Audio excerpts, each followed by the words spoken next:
অযত্ন আর অবহেলায় জৌলুস হারানো নওগাঁ জেলা স্টেডিয়াম। স্টেডিয়ামের এখনকার চেহারা যেন শুধু হতাশার গল্পেরই প্রতিচ্ছবি।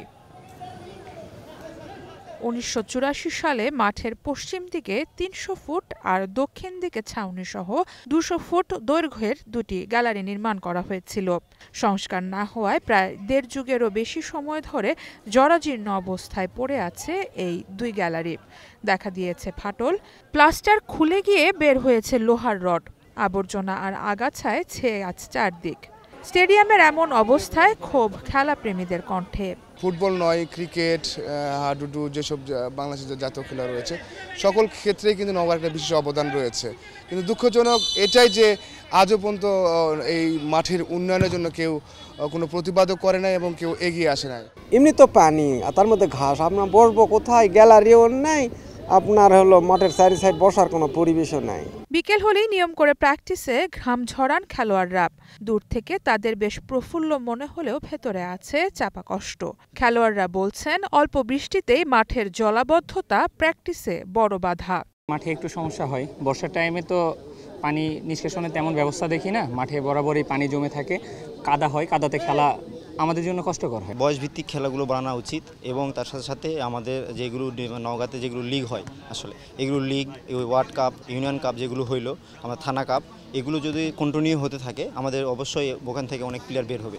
আর ভালো ড্রেসিং রুমের অভাব বড় বাধা নারী খেলোয়াড়দের।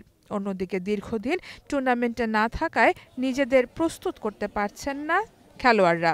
ফলে নিজেদের দক্ষ খেলোয়াড় হিসেবে গড়ে তোলার স্বপ্নটাও যেন পরিণত হয়েছে দুঃস্বপ্নে। আসলে ভালো ফুটবলার তৈরি করতে বলতে কি এখানে আমরা অনেক ছেলেদের মাঝে প্র্যাকটিস করি, তো প্র্যাকটিস শেষে আমাদের ড্রেসিং রুমের সমস্যাটা খুবই বেশি। মাঝে মধ্যে ড্রেসিং রুমটা খোলা থাকে, মাঝে মধ্যে বন্ধ থাকে, তো এটাই আমাদের প্রথম বাধা হয়ে দাঁড়ায়। মাঠে আপনার মাঠ দেখেন উঁচা নিচা, মাঠে রোলার হয় না, ঠিক মতো পানি নিষ্কাশনের কোনো পরিস্থিতি নাই, আপনার প্লেয়ারের ড্রেসিং রুম ভালো না, এসে ড্রেস করে পরে শাওয়ার নিবে এরকম কোনো পরিস্থিতি নাই, ওয়াশরুম ভালো না, অনেক সমস্যায় আছে যেগুলো আপনি দেখলে বুঝতে পারবেন যে পাশে নোংরা।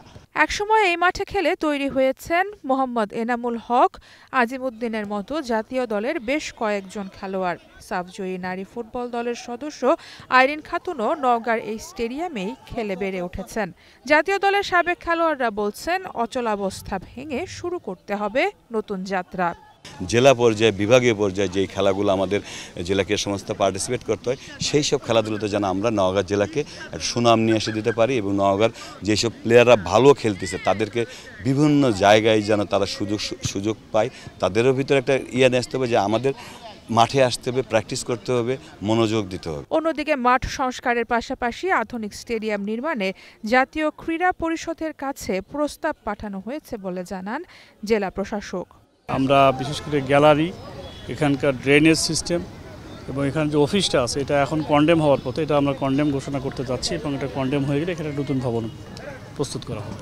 জাতীয় পর্যায়ের খেলোয়াড় তৈরিতে বড় বাধা হয়ে আছে জেলা স্টেডিয়ামের মাঠের এই দুরবস্থা। এ মাঠের প্রয়োজনীয় সংস্কারের মধ্যে দিয়ে খেলাধুলায় নওগাঁর পুরনো ঐতিহ্য ফিরে আসবে, এমনটা আশা খেলোয়াড়দের পাশাপাশি পুরো নওগাঁবাসীর। সারা মাহবুব, স্টার নিউজ।